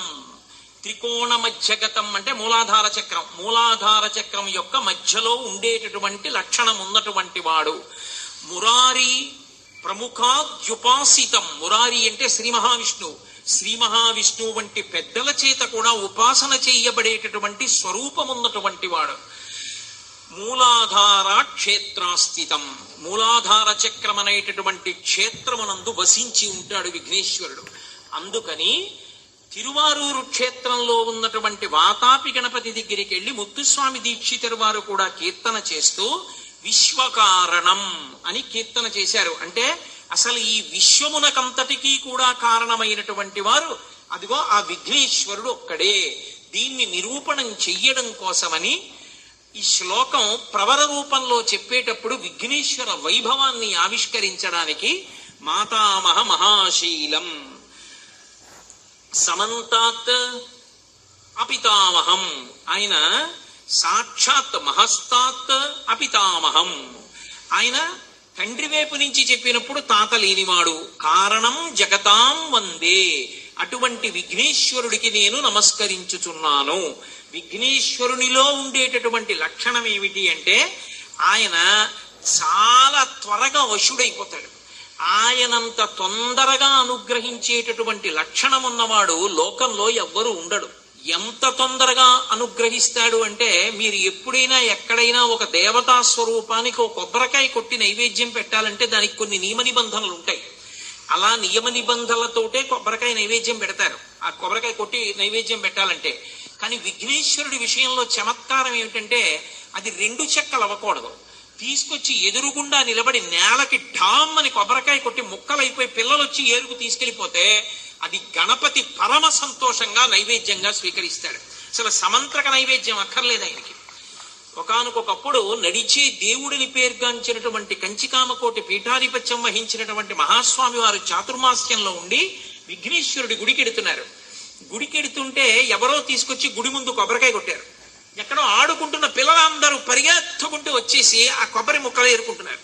ఆ ఏరుకోవడంలో మహాస్వామి వారిని ముట్టుకోబోయారు. వాళ్ళు ముట్టుకోపోతే పక్కనున్న శిష్యులు ఎదిలించారు, విరే విరే విరే స్వామి మీద పడతారా ఏమిరా అని. అంటే అందులో ఒక పిల్లవాడు లేచన్నాడు, విఘ్నేశ్వరుడు మా కులదైవం, మేము ఆయన సొత్తు, ఆయన ప్రసాదం తినాలి, మహాస్వామి కాదు, ఎవరడ్డొచ్చినా అంతే, మాది హక్కది అన్నాడు. మహాస్వామి శిష్యుల్ని పిలిచన్నారు. వాడు చెప్పింది యథార్థం, వాళ్ళకి మనం కూడా అడ్డెళ్ళకూడదు. కొబ్బరికాయ కింద కొడితే వాళ్ళు తీసుకుంటే విఘ్నేశ్వరుడికే దక్కుతుంది, కాబట్టి అలాగే కొట్టాలి కొబ్బరికాయ, కాబట్టి వాళ్ళకి అడ్డెళ్ళకండి అన్నాడు. అంత తొందరగా అనుగ్రహించేటటువంటి లక్షణం ఉన్నవాడు. మిగిలినటువంటి దేవతా స్వరూపాలకి ఆగమం ప్రకారం దేవాలయం కట్టాలనే నిబంధన ఉంది. విఘ్నేశ్వరుడి దగ్గరికి వచ్చేటప్పటికి మీరు ఒక గది కట్టి గదిలో విఘ్నేశ్వరుణ్ణి పెట్టచ్చు. అది కూడా కాదు, అసలు ఒక చెట్టు కింద విఘ్నేశ్వరుణ్ణి జంటనాగుల రూపంలో ఉన్న సుబ్రహ్మణ్యుణ్ణి ప్రతిష్ఠ చేస్తారు. ద్రవిడ దేశంలో చాలా ఎక్కువ. శిశిర ఋతువులో పైనున్న ఆకులు రాలి ఆయన మీద పడితే దాన్ని ఆయన పూజగా స్వీకరించేస్తుంటాడు. సూర్యకిరణాలు చంద్రకిరణాలు పడితే పొంగిపోతూ ఉంటాడు.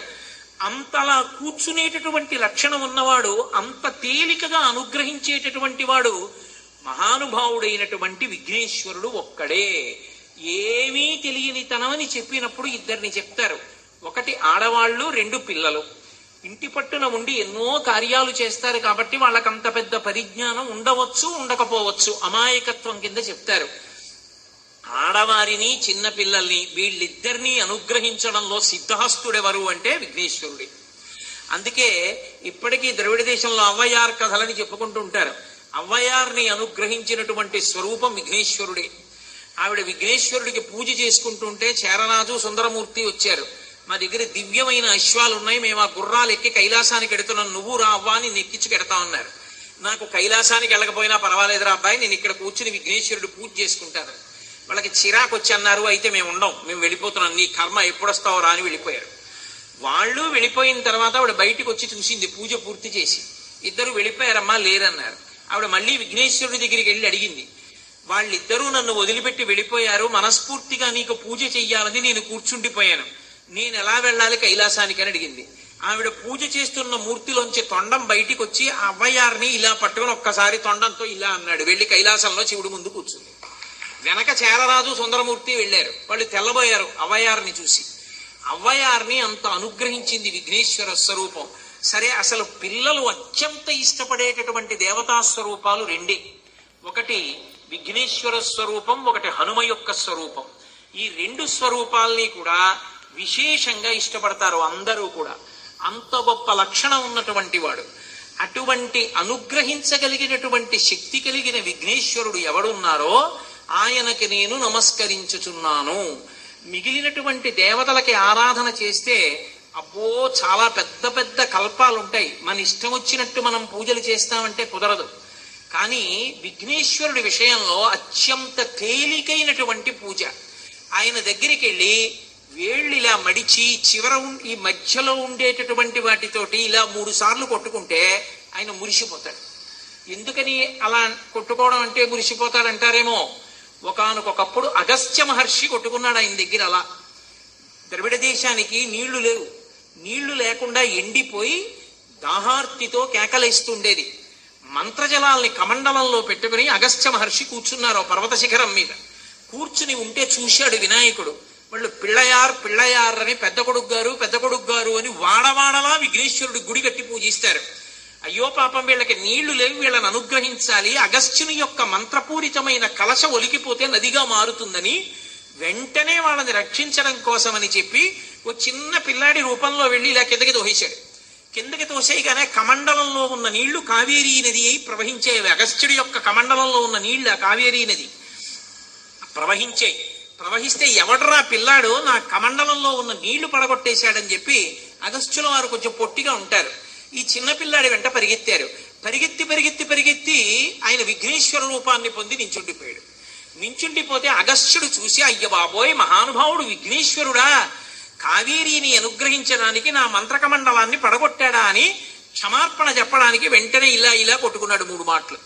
అప్పటి నుంచి వరం ఇచ్చాడు, ఎవరు ఏ దోషం చేసినా నా దగ్గరికి వచ్చి 3 మాటలు కొట్టుకుంటే వాళ్ళ యొక్క పాపాలు తీసేస్తానన్నాడు. అంతటి సులభుడు. ఆయన దగ్గరికి వెళ్ళినప్పుడు ఒక్క 3 గుంజీలు తీస్తే చాలు పరవశించిపోతాడు. ఈ ఎడం చెయ్యి ఇలా పెట్టి కుడి చెయ్యి దాని మీద పెట్టి 2 చెవులు పట్టుకుని ఒక్క 3 గుంజీలు తీస్తే చాలు పొంగిపోతాట. ఎక్కడి నుంచి వచ్చింది ఈ లక్షణం అని అడిగారు. మరుగన్ మరుమగన్ అని ద్రవిడ దేశంలో పిలుస్తుంటారు. మురుగన్ మరుమగన్ అని. మురుగన్ అంటే సుబ్రహ్మణ్యుడు, మరుమగన్ అంటే మేనల్లుడు, అల్లుడు. సుబ్రహ్మణ్యుడిని విష్ణువు యొక్క కూతురు వల్లి దేవసేనకిచ్చి పెళ్లి చేశారు. అందుకని శ్రీ మహావిష్ణువు యొక్క ఇల్లాలైనటువంటి ఆ లక్ష్మీదేవి విఘ్నేశ్వరుడికి అత్తయ్య. అలాగే శ్రీ మహావిష్ణువు యొక్క చెల్లెలు పార్వతీదేవి, నారాయణి నారాయణ. అందుకే విష్ణువు నలుపు, పార్వతీదేవి నలుపు. మరి విఘ్నేశ్వరుడు పార్వతీదేవి యొక్క కుమారుడు కనుక శ్రీ మహావిష్ణువుకి మేనల్లుడు అవుతాడు. మేనమామల ముద్దు మేలైన ముద్దు. ఓసారి ఎందుకో వైకుంఠానికి తీసుకెళ్లాడు. మేనల్లుడు కదూ, సంతోషంగా తీసుకెళ్లి అక్కడ సుదర్శన చక్రం పెట్టుకున్నాడు. ఇదేమిటో బాగుందని తీసి తొండంలో కింద పెట్టి మింగేశాడు. అయ్యబాబో, ఇది శత్రు సంహారకమైనటువంటి సుదర్శన చక్రం రా, దీన్ని మింగేశాడు పిల్లాడని ఎలా బయటికి తెప్పించాలో అర్థం కాక విష్ణువు మొట్టమొదట ఆ పిల్లాడి ముందు ఇలా చెవులు పట్టుకుని గుంజీలు తీశారు. గుంజీలు తీస్తే మామయ్య అదేమిటి అంత విచిత్రంగా కిందకి మీదకి ఊగుతున్నామని పడిపడి పకపకా నవ్వాడు. ఆ నవ్వడంలో పొలమారి లోపల ఉన్న సుదర్శన చక్రాన్ని పైకి కక్కాడు. పైకి కక్కడానికి విష్ణువుకి సాధనంగా ఆనాడు గుంజీలు తీశాడు కనుక ఎవరు గుంజీలు తీస్తారో వాళ్ళని చూసి సంతోషించి అనుగ్రహిస్తూ ఉంటాడు. ఇప్పటికీ మీరు పాండిచేరి వెడితే పాండిచేరి రోడ్డు అంతా కూడా గుంజీలు తీస్తూనే కనపడతారు మీకు. విఘ్నేశ్వరుడి యొక్క పూజ అంత తేలిక. ఆయనకి ఏం అక్కర్లేదు. కాస్త ఒక్క గరిక పోగు తీసుకెళ్లి ఆయన పాదాల మీద వేస్తే చాలు పరమ ప్రసన్నుడవుతాడు. ఒక గరిక పోగు భక్తితో తెచ్చిన పాదాల మీద పెట్టరా అంటే మా 500 కేజీల లడ్డు తీసుకొచ్చి క్రేన్తో నీ చేతిలో పెడతానంటే ఎవడేం చెప్పగలడు? ఒక్క గరిక పోగు పెట్టరా అని ఆయన అంటున్నాడు. ఆయన చెప్పిన పని చేయడం నేర్చుకుంటే అందరం తరిస్తాం. కాబట్టి కారణం జగతాం వందే కంఠాదు పరివారణం. కంఠానికి పై భాగంలో వారణం. వారణం అంటే ఏనుగు. ఆ ఏనుగు యొక్క ముఖం పైన ఉన్నవాడు. మిగిలినటువంటి శరీరం అంతా నరుడి యొక్క శరీరం ఎలా ఉంటుందో అలాగే ఉంటుంది. ఏనుగుకి ఒక లక్షణం ఉంది. ప్రధానంగా ఏనుగు యొక్క గొప్పతనం అంతా ఎక్కడుంది అంటే దాని బుద్ధి బలం. చాలా విశేషమైనటువంటి బుద్ధి కలిగినటువంటి ప్రాణులలో ఏనుగు ఒకటి. అందుకే విఘ్నేశ్వరుడు మీరు ఎప్పుడైనా చూడండి, ఈ దేశానికి ఎన్ని రకాలుగా ఎన్ని విధాలుగా ఆయన రక్షణ చేశాడో మహానుభావుడు. అసలు ఈ దేశం పూజామందిరం ప్రపంచానికి అంతటికీ కూడా. ఇక్కడ దీన్ని పూజామందిరంగా ఉంచుకుంటే ఇక్కడ చేసేటటువంటి ఆరాధన, ఇక్కడ చేసేటటువంటి తపస్సు, ఇక్కడ చేసేటటువంటి ఉపాసన వలన ప్రపంచం అంతా కూడా సౌఖ్యంగా ఉంటుంది. ఇంట్లో పవిత్రమైనటువంటి పంచాయతనం ఎక్కడుండాలి? పూజామందిరంలో ఉంటుంది. పూజామందిరంలోకి వెళ్లి యజమాని కూర్చుని చేసినటువంటి పూజ చేత ప్రీతి చెందిన భగవంతుని యొక్క అనుగ్రహం వల్ల మిగిలిన గదులన్నిటిలో ఉండవలసిన ఐశ్వర్యము, ఉండవలసిన వాళ్ళు ఉండి యజమాని శాంతిగా ఉంటాడు. ప్రపంచానికంతటికీ పూజామందిరం భారతదేశం. ఇటువంటి భారతదేశంలో ఉండవలసినటువంటి అద్భుతమైనటువంటి స్వరూపాలు దేశపు ఎల్లలు దాటి వెళ్ళిపోతున్నప్పుడు ఇది పూజామందిరం, కర్మభూమి, ఇది దాటి వెళ్ళకూడదని ఇక్కడ ఉంచినటువంటి వాడు విఘ్నేశ్వరుడే. ఒకానొకప్పుడు రావణాసురుడు పరమశివుని యొక్క ఆత్మలింగాన్ని తీసుకెళ్లిపోతున్నాడు.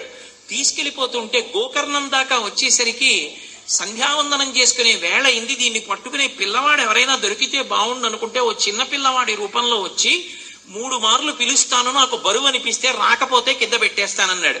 ఆ లింగం కింద పెడితే ఇక కదలదు. అలాగే వచ్చేస్తానని వెళ్లి స్నానం చేసి అర్ఘ్యం ఇస్తుంటే ఇక తను కదలలేడు కదా అని అప్పుడు అరిచాడు, రావణ రావణ రావణ అని. 3 మాటలు అయిపోయింది, నువ్వు రాలేదని కింద పెట్టేశాడు. విఘ్నేశ్వరుడు కింద పెట్టేశాడు కాబట్టి పరమశివుని యొక్క ఆత్మలింగం భారతదేశపు ఎల్లలు దాటకుండా గోకర్ణ క్షేత్రంలో మనకి దక్కింది. అలాగే ఒకనాడు రామచంద్రమూర్తి యొక్క ఆరాధనా సంపుటంలో ఉన్నటువంటి రంగనాథ స్వామిని రాక్షసుడైనటువంటి విభీషణుడు ఎంత ధర్మాత్ముడైనా ఆయన తీసుకుని వెళ్ళిపోతూ ఇక దక్షిణ సముద్రాన్ని దాటి కాంచనలంకకి వెళ్ళిపోతాడు. వెళ్ళిపోతున్నప్పుడు కావేరీ నది ఒడ్డుకి వెళ్ళేటప్పటికి ఉభయ కావేరి అంటారు. అక్కడ రాక్ఫోర్ట్ దేవాలయం మీదకెక్కి చూస్తే అక్కడ కావేరీ చీలి కనపడుతుంది. అక్కడికి వెళ్ళేటప్పటికి రంగనాథ స్వామి మూర్తి భారతదేశం దాటి వెళ్ళిపోకుండా మళ్ళీ పిల్లవాడి రూపంలో వెళ్ళి రంగనాథ స్వామిని చేతిలో పట్టుకుని పిలిచేటప్పటికి రాలేదని 3 మాటలు పిలిచేటప్పటికి రాలేదన్న నెపంతో ఆ విగ్రహాన్ని అక్కడికి పెట్టేసినటువంటి వాడు విఘ్నేశ్వరుడు. విభీషణుడు ఊరుకున్నాడు కానీ రావణాసురుడు ఊరుకోలేదు. ఎంత పని చేశావు రా పిల్లాడా, శివలింగాన్ని ఇక్కడ పెట్టేశామని నెత్తి మీద ఒక్క మొట్టికే కొట్టాడు. కొడితే అంత విఘ్నేశ్వరుడి తలకాయకి బొప్పి కట్టి చిన్న సొట్ట పడింది. ఆ చిన్న సొట్ట పడినటువంటి విఘ్నేశ్వర మూర్తి మీకు ఇప్పటికీ గోకర్ణంలో ఉంటుంది. గోకర్ణ క్షేత్రంలో మీరు ఆ విఘ్నేశ్వర దేవాలయ దర్శనానికి వెళ్ళి తల మీద కొంచెం చేయి పెట్టిలా తడిమి చూస్తే చిన్న గుంతలా కనపడుతుంది. ఏమిటండి అది అని అడిగారు అనుకోండి, అభిషేకం చేస్తే అందులో నీళ్లు నించుంటాయి, చిన్న బట్ట పెట్టి ఒత్తుతూ ఉంటారు. రావణాసురుడు మొట్టికాయ కొడితే చిన్న సొట్టబడిందండి అంటాడు. మహానుభావుడు రంగనాథ స్వామిని అలాగే ఆ గోకర్ణంలో ఉండవలసినటువంటి ఆత్మలింగాన్ని రెండిటినీ అక్కడే ఉంచి భారతదేశపు ఎల్లలు దాటకుండా ఆపి భారతదేశము కర్మభూమి పూజామందిరము అని దీని యొక్క వైశిష్ట్యాన్ని పవిత్రతని మరింత పెంచినటువంటి అద్భుతమైనటువంటి స్వరూపము ఆ విఘ్నేశ్వరుడి యొక్క స్వరూపం. అందుకే పైన ఆ కంఠాదు పరివారణం, కంఠం పైకి వచ్చేటప్పటికి గజముఖంతో ఉంటాడాయన. గజముఖము అంటే ఏదో సామాన్యమైన ముఖము అని అనుకోకండి. గజ అనేటటువంటి మాటకి ఒక లక్షణం ఉంది. గ అంటే గతి, జ అంటే జన్మ. మనం ఏ మార్గంలో నడుస్తున్నామన్న దాన్ని బట్టే మనకి జన్మలు ఉంటాయి. ధార్మికమైన మార్గంలో నడిచిన వాడు ఎక్కువ జన్మలు ఎత్తవలసిన అవసరం లేకుండా పరమేశ్వరుని యందు కలిసిపోతాడు. ఎవరు సక్రమమైన మార్గంలో భగవద్భక్తితో ధార్మికమైన మార్గంలో నడవడో వాడు కొన్ని కోట్ల జన్మలు వెన్నుపాం అడ్డంగా ఉండేటటువంటి తిరియక్కుగా మళ్ళీ పుట్టవలసి ఉంటుంది. అటువంటి గతి తప్పుతున్న వాళ్ళందరినీ కూడా తాను తనకి నమస్కరించినంత మాత్రం చేత వినాయకుడై నడిపిస్తాడు. ఆ నడిపించే లక్షణం ఉన్నవాడు కాబట్టి గజ అంటే ఎవరు ఆయన యొక్క పాదములు పట్టుకుంటున్నారో వాళ్ళ యొక్క గతి జన్మరాహిత్యం వైపుకి తీసుకెడతాడు. వాళ్ళ జన్మకి సార్థక్యాన్ని కల్పిస్తాడు. అలా ఇవ్వగలిగినటువంటి విశిష్టమైన నాయకుడు. వినాయక అంటే విశిష్టమైన నాయక కాదు, వినాయక. తన మీద వేరొక నాయకుడు లేనివాడు, తానే సర్వోత్కృష్టమై చాలా గొప్పదైనటువంటి నాయకత్వ పదవిలో ఉన్నటువంటి వాడు. 2 కారణముల చేత వినాయక అనేటటువంటి పేరుతో పిలవబడుతూ మన యొక్క గతిని జన్మరాహిత్యం వైపుకు తీసుకెళ్లగలిగినటువంటి వాడు కనుక గజముఖుడై ఉంటాడు. గజముఖుడైన వాడికి మూషికము కిందన వాహనంగా ఉంటుంది. అది ఏనుగు యొక్క ముఖానికి కింద ఎలుకకి సంబంధం. ఆ రెండిని కలిపి విచారణ చెయ్యాలి ఎప్పుడు. సంస్కృతంలో మూషికము అన్న మాటకు అర్థం ఏమిటంటే దొంగ బుద్ధి కలిగినది అని. అసలు దాని బుద్ధిలో ఇంకో ఆలోచన ఉండదు, ఎప్పుడూ దొంగతనమే. ఎలుక దేనికి ప్రసిద్ధి అంటే దొంగతనానికి ప్రసిద్ధి. దాని జీవితం మొత్తం మీద దానికి దొరతనం ఉండదు, ఎప్పుడూ దొంగతనమే. ఎక్కడ చేరిందో అక్కడే దొంగతనం చేస్తుంది. సాధారణంగా ఇళ్లలో ఉంటుంది. ఇళ్లలో ఉండి ఇంటి యజమానికి తెలియకుండా ఎత్తుకుపోతుంది. మీరు చూడండి, అలా అలా వచ్చి ఇలా ముఖం కదిపి ఇలా చూసి చటుక్కునొచ్చి అక్కడ ఉన్న చిన్న గిన్నో చెంచాయో పట్టుకుని వెళ్ళిపోతుంటాడు. పట్టుకెళ్ళిపోయి కింద కలువులో పెట్టి దాస్తూ ఉంటుంది. దొంగల పూర్వం, ఇప్పుడంటే దొంగలకు కూడా తెలివి మీరిపోయారు కానీ పూర్వం దొంగలు భూమిని తవ్వి అందులోనే దాచిపెడుతుండేవారన్నీ. గొయ్యి తీసి ఆ గోతి కన్నంలో దాచుకోవడం ఎలుకకి అలవాటు. అందుకే సంస్కృతంలో మూషికము అంటే ఏమిటంటే దొంగ బుద్ధి కలిగినది. దొంగ బుద్ధి అని దేనికి పేరంటే అన్నీ భగవంతుడివి. అన్నీ భగవంతుడివైతే నావి అనడమే దొంగ బుద్ధి. ఈ శరీరానికి చర్మము, రక్తము, మాంసము, కొవ్వు, అస్థి, శుక్ల, మేధ అని 7 పదార్థాలున్నాయి. ఇందులో మహానుభావుడు ఎంత గొప్పగా కప్పాడో చర్మాన్ని. మీరు ఇంత చిన్న మూట కట్టాలి అంటే ఓ జేబురుమాల్లో కట్టచ్చు. అదే జేబురుమాల్లోకి చాలా పదార్థం వేసి బాగా లాగారనుకోండి, చిరిగిపోతుంది. నేను చంటితనంలో ఉన్నప్పుడు చర్మం ఇంతే. నేను పెద్దవాడిని అయిపోయి 6 అడుగుల ఎత్తు వచ్చేసిన తర్వాత కొత్తగా చర్మాన్ని నేను తీసుకొచ్చి ఎవరు అంటించలేదు. ఆ చర్మమే ఎంత పొడుగు పెరుగుతుంటే అంతవరకు సాగుతూ వస్తుంది. అలాగా అదే చర్మం నేను జరని పొందినప్పుడు వృద్ధాప్యం బాగా పొందేస్తే ముడతలు పడిపోయి కుంచుకుపోతుంది. మళ్ళీ ఇలా చెయ్యగలిగినటువంటి వాడు, ఇవన్నీ ఇచ్చినవాడు పరమేశ్వరుడు. ఓ పంట పండించినవాడు ఆయన, లోపల రక్తాన్ని తిప్పుతున్నవాడు ఆయన, గుండె కొట్టుకునేట్టు చేస్తున్నవాడు ఆయన, మూత్రపిండాలు పనిచేసేటట్టు చేస్తున్నవాడు ఆయన, అవయవాలన్నీ సమానంగా ఉండేటట్టుగా పెరిగేటట్టు చేస్తున్నవాడు ఆయన. అన్నీ ఆయన చేస్తే నేను నాది అంటాం. దొంగ బుద్ధి కాదు. ఇప్పుడు ఎలక ఎక్కడో లేదు, మనం ఎలక. మీరు ఒకవేళ మీరు ప్రాజ్ఞులు, మీరు మహాత్ములు, పుణ్యాత్ములు, మిమ్మల్ని ఎందుకు అనాలి? నేను ఎలక. కాబట్టి నేను ఎలకనైతే ఎప్పుడు నేను ధన్యుణ్ణయ్యాను? నింజుడను. దొంగ బుద్ధి ఉన్నవాడు నింజుడు, వాడు నిందింపబడతాడు. కానీ అనింజుడు నింద పడనివాడయ్యాడు. ఎందువల్ల అయ్యాడు? ఒకటే కారణానికి అనింజుడైపోయాడు. ఏమిటా కారణం? ఎంత దొంగ బుద్ధితో ఉండేవాడో ఇప్పుడు అంత ప్రేమైక మూర్తిగా మారిపోయాడు. అంత ప్రేమతో బతుకుతున్నాడు అందరి పట్ల. పూర్వం తను దాచుకునేవాడు దొంగతనంతో. ఇప్పుడు అంటున్నాడు, ఇది మనందరిదేనయా, పరమేశ్వరుడిచ్చింది, తినండని ప్రసాద రూపంలో పంచిపెట్టేస్తున్నాడు. పంచిపెడుతూ అందరిలో భగవంతుణ్ణి చూస్తున్నాడు. అందుకే ఆయనకి శత్రువు అన్న మాట లేదు అసలు. ఆయనకి అందరూ మిత్రులే. ఒకవేళ ఆయనకి కిట్టని పని ఎవడైనా చేస్తే అమాయకత్వంతో చేసిన వాడే తప్ప కావాలని చేసిన వాడు కాదు. అది పరిణతి. ఆ పరిణతిని పొందేశాడు. కాబట్టి అనింజుడు ఇప్పుడు అంతటా భగవత్తత్వాన్ని చూస్తున్నాడు. తుల్య నిందా స్తుతిర్మౌని సంతుష్టో ఏనకేనచిత్ అనికేత స్థిరమతి భక్తిమాన్మే ప్రియో నరః. ఇప్పుడు ఆ ఎలక ఎందుకంత పూజనీయమైంది? అది వహించింది, వాహనమైంది. విఘ్నేశ్వరుణ్ణి గుండెల్లో పెట్టుకుంది. ఆ లోపల పెట్టుకోవడాన్ని వహించి ఉన్నాడు అంటారు. అది వాహనమైంది. విఘ్నేశ్వరుణ్ణి ఎక్కించుకు తిరుగుతోంది. విఘ్నేశ్వరుడు దాని మీద ఎక్కలేదు, అది మోసింది. అంటే ఇంతకుముందు నేను దాచుకోవాలనుకున్నప్పుడు నిందింపబడిన వాణ్ణి, చిన్నవాణ్ణి 10 మందికి పెట్టడం వచ్చిన నాడు త్యాగేనైకే అమృతత్వమానసహో, త్యాగము చేత అమృతత్వాన్ని పొంది మేరు పర్వతం అంతా ఎదిగిపోయాడు. ఇప్పుడు అనింజుడయ్యాడు. నింద కలిగినటువంటి వాణ్ణి, నిందతో బతుకుతున్న వాణ్ణి అనింజుడిగా మార్చగలిగిన వాడెవరంటే గజముఖం ఉన్నవాడు. ఆ గజముఖం ఉన్నవాడి పాదములు పట్టుకుంటే గతిని నిర్ణయించి జన్మరాహిత్యం వైపుకి తీసుకెళ్లి మూషికాన్ని అనింజుడిగా చేసి తనకి వాహనంగా చేసుకోగలడు. లేదా వాహనంగా నిలబడగలిగినటువంటి శక్తిని కటాక్షించగలడు. ఇది చెప్పడానికి కంఠాదు పరివారణం. కంఠము మీద ఏనుగు యొక్క ముఖమున్నవాడు కాదు. పొద్దున్నే నిద్ర లేచి ఒక్కసారి చూస్తే చాలు లక్ష్మీ కటాక్షం. ఏనుగు ముఖం లక్ష్మీ స్థానం. అందుకని ఏనుగు ముఖం వంక చూస్తే చాలు లక్ష్మి లభిస్తుంది. కాబట్టి లక్ష్మీప్రదమైనటువంటి ముఖమున్నవాడు కాదు. అసలు లోకంలో అన్ని ముఖాలలోకి మంచి ముఖం ఏది అంటే సభ్యత, సంస్కారం ఉన్న ముఖము. పెద్దల దగ్గరికి వెళ్ళినప్పుడు ఎక్కువ మాట్లాడనిది, పెద్దలతో మాట్లాడేటప్పుడు నేను మాట్లాడితే నా నోటిలో ఉన్న లాలాజనపు తుంపరలు అవతల వారి మీద పడతాయని ఎవరు చేతిని అడ్డు పెట్టుకుని మాట్లాడతారో వారు సంస్కారం ఉన్నవారు. అటువంటప్పుడు మహానుభావుడైనటువంటి ఏనుగు అదొక్కటే ఒక పని చేస్తుంది. మీరు చూడండి, నోటికి అడ్డంగా దానికి తొండ ఉంటుంది, తొండమే దానికి చెయ్యి. ఆ చేతిని అడ్డం పెట్టుకుంటుంది, అంటే ఎప్పుడు నోటికి అడ్డం పెట్టుకుంటుంది. అది ద్వైపం. అది లోపలికి పుచ్చుకోవాలంటే 2 అంచెల్లో పుచ్చుకుంటుంది. మనుష్యుడవా లోకంలో ఉత్కృష్టమైన ప్రాణి అని నిర్ణయం చెయ్యాలంటే ఎలా నిర్ణయం చేస్తారు అంటే వేదం నిర్వచనం చెప్పింది.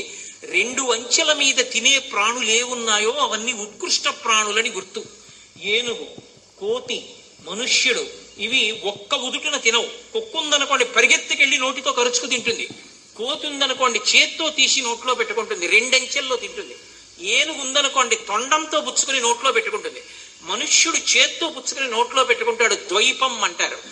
ఏనుగు పుచ్చుకుంటే 2 అంచెల్లో పుచ్చుకుంటుంది, ఇచ్చేస్తే ఒక్క ఊపులో ఇచ్చేస్తుంది, అంటే తొండంతో తీసి ఇచ్చేస్తుంది తప్ప 2 అంచెలు ఉండవు.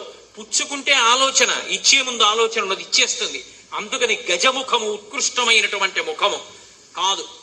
ఏనుగు ముఖం ఎందుకు గొప్ప ముఖమైందంటే ఏనుగు ముఖంలోనే చెవులు ఉంటాయి. ఆ చెవులు గజతాళం అంటారు. ఏనుగు చెవులు అంతలా ఊపుతుంది. ఆ ఊపడం కాదు, దానికి ఉన్న గొప్పతనం ఏంటంటే ఆ ఒక్క విఘ్నేశ్వరుడి యొక్క చెవులకే ఆభరణాలు పెట్టరు, మిగిలిన అందరు దేవతలకి కర్ణాభరణాలు పెడతారు. ఆయన వింటున్నాడని మీకు బాగా అర్థం అవుతుంది, చెవులు ఊపుతూ మరీ వింటూ ఉంటాడు. అందుకే ఆయన ముఖం చూసేటప్పటికే మన కష్టం వినేవాడు ఉన్నాడు రా అని ధైర్యం కలుగుతుంది. అందుకని సుముఖం, మంచి ముఖం ఉన్నటువంటి వాడు. కంఠాదు పరివారణం కాదు. అసలు రహస్యం అక్కడే ఒక రాక్షసుడు తిరుగుతుండేవాడు కైలాస పర్వత ప్రాంతంలో. ఆయన బ్రహ్మగారి గురించి తపస్సు చేసి వరమడిగాడు. స్త్రీ పురుష సంభోగము వలన పుట్టనటువంటి వాడు, ఏనుగు యొక్క ముఖమున్నవాడే నన్ను చంపాలని అడిగాడు. ఎందుకని ఆయన గజముఖాసురుడు, అది ఏనుగు రూపంలో ఉండేవాడు ఆ రాక్షసుడు. అందుకని ఏనుగు ముఖం ఉన్నవాడి చేతిలో అయితే చచ్చిపోతాను, ఆ వచ్చినటువంటి వాడు స్త్రీ పురుష సంభోగం వల్ల పుట్టినవాడు కాకూడదన్నాడు. అందుకే లోకానికి రక్షకులు కనుక పార్వతీ పరమేశ్వరులు లోకాల్ని కాపాడడానికి పార్వతీదేవి తన ఒంటికున్నటువంటి పసుపుని నలుగుగా తీసి విఘ్నేశ్వరుణ్ణి పెట్టింది. మీరు ఏ దేవతని పూజ చెయ్యాలన్నా రెండే మార్గాలు ఉంటాయి. ఒకటి దేవత యొక్క మూర్తి ఉండాలి, రెండు అక్కడ ఏదైనా మీరు పూర్ణ కలశ పెట్టాలి. కలశ పెట్టి కలశలోకి ఆవాహన చెయ్యాలి. గణపతిని పూజ చెయ్యాలి అంటే మీకు ఈ రెండూ అక్కర్లేదు. పసుపు ఇంత 3 వేళ్లతో నొక్కి బొట్టు పెడితే అందులోకి విఘ్నేశ్వరుడు వచ్చేస్తాడు.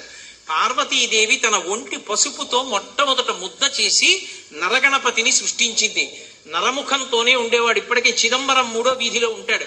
అలాగే రాక్ఫోర్ట్ దేవాలయం పైన ఉంటాడు నరముఖంతో.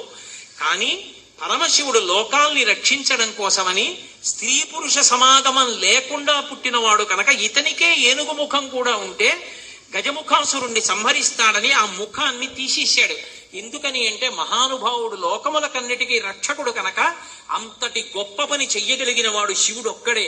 త్రిశూలంతో కొడుకు తల తీసి ఉత్తరాభిముఖంగా తలపెట్టి ఏనుగు నిద్రపోకూడదు కనుక, అలా నిద్రపోతున్నటువంటి ఏనుగు ఎక్కడుంటుందో అక్కడ అమంగళం కనుక కైలాస పర్వతం కింద ఉత్తరాభిముఖంగా తలపెట్టుకుని నిద్రపోతున్నటువంటి ఏనుగు యొక్క శిరస్సు ఖండించి తెచ్చి ఆ ఏనుగుని ఈ పిల్లవాడి తలకి అమర్చాడు. అలా అమర్చడం ఆ రోజుల్లో ఉందా అండి అంటారేమో. ప్రథమో దైవ్యోభిషకు అని ఎదుర్వేదం. లోకంలో వైద్యులందరికీ మొదటి వైద్యుడు ఎవరు అంటే పరమేశ్వరుడే. అందుకే ఇప్పటికీ మీరు దక్షిణ దేశంలో ఇప్పటికీ శ్రీపురం మొదలైనటువంటి క్షేత్రాలు ఉన్నాయి. అక్కడికి వెడితే జ్వరహరీశ్వర దేవాలయం అని ఒక దేవాలయం. ఆ దేవాలయానికి వెళ్లి ప్రసాదం తీసుకుంటే జ్వరము హరింపబడుతుందని ఆయన పేరే జ్వరహరీశ్వరుడు. ఎంతో మంది పెద్దలు నిరూపణం చేశారు. ఎంతో గొప్ప గొప్ప వ్యాధులు కూడా శివాభిషేక తీర్థాలు ఇచ్చి పోగొట్టారు. దరిద్రం పట్టి నాశనమైపోతున్న ఒక కుటుంబాన్ని కామకోటి పీఠాధిపతులు చంద్రమౌళీశ్వరునికి అభిషేకం చేసిన తీర్థం పోసి రక్షించారు. ఒకప్పుడు మళ్ళీ వాళ్ళ ఐశ్వర్యాన్ని పొందారు. కాబట్టి అలా అనుగ్రహించగలిగినటువంటి లక్షణము ఉన్నవాడు కనుక ఆయన ముఖానికి ఉన్నటువంటి గొప్పతనం ఏమి అంటే అదిగో ఆ తొండం, ఆ చేతిని నోటికి అడ్డంగా పెట్టుకోగలిగినటువంటి లక్షణం ఉన్నటువంటి వాడై ఉండడం ఒక ఎత్తైతే, ఆ ఏనుగు ముఖంతో ఉన్నాడు కాబట్టి ఆ గజముఖాసురుడనేటటువంటి రాక్షస సంహారం ఇప్పుడు ఈ పిల్లవాడే చెయ్యాలి. అందుకని ఏనుగు తలని అమర్చారు. ఇవాళ మనం మూత్రపిండాలు మారుస్తున్నారు, కాలేయం మారుస్తున్నారు, కళ్ళు మారుస్తున్నారంటారు. ఇప్పుడే ఇది చెయ్యగాలేంది. అసలు వైద్యులకు ప్రథమ వైద్యుడైన పరమశివుడు ఆ రోజుల్లో తలే మారిస్తే పెద్ద గొప్పే ఉంది. కాబట్టి తల మార్చి వినాయకుడికి గజముఖాన్ని ఉంచాడు. ఇప్పుడు గజముఖం కలిగినటువంటి వ్యక్తి కింద ఉన్నటువంటి గజముఖాసుర సంహారం చేసి లోకాలనన్నిటినీ కాపాడాడు. అందుకే ఆ ముఖాన్ని చూసినంత మాత్రం చేత అందరికీ మంగళం కలుగుతుంది. అందుకని ఆయనకి నమస్కారం చేసేటప్పుడు వందే నమస్కరిస్తున్నాను. ఎవరికి? కంఠాదు పరివారణం, కంఠమునకు పైన ఏనుగు ముఖమున్నవానికి నమస్కరించుతున్నాను అని ఆ శ్లోకాన్ని పూర్తి చేస్తూ విఘ్నేశ్వర వైభవాన్నంతటినీ కూడా వింత ప్రవర చెప్పినటువంటి శ్లోకంలోకి అసలు బంధుత్వాలు చెప్పడానికి అవకాశం లేకుండా త్వమేవ మాతాచ పితాత్వమేవా త్వమేవ బంధుస్య సఖాత్వమేవా త్వమేవ విద్య ద్రవిణంత్వమేవా త్వమేవ సర్వం మమ దేవదేవా అనిపించుకునేటటువంటి పరమాత్మకి ప్రవర చెప్పి బంధుత్వాలు కలిపి విఘ్నేశ్వర వైభవాన్ని ఆవిష్కరించినటువంటి ఒక వింత శ్లోకం.